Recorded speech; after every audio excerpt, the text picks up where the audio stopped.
So first விஷயம், வாழைக்காயில் வந்து starch அதிகமாக இருக்குது அப்படிங்கிறத நம்ம பார்த்துட்டோம். இந்த ஸ்டார்ச்சுங்கிறது கடினமான மாவுச்சத்து, அதனால் இது ஜீரணம் ஆகிறதுக்கு ரொம்ப டைம் எடுக்கும். இன்ஃபேக்ட் சிறுகுடலில் இது அவ்வளோ சீக்கிரம் ஜீரணம் ஆகாது.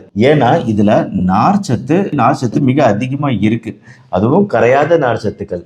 அதனால் சிறுகுடல்லாம் இது டைஜஷன் ஆகி ஜீரணமாகி உறிஞ்சப்படுறது அப்படிங்கிறதே குறைவு.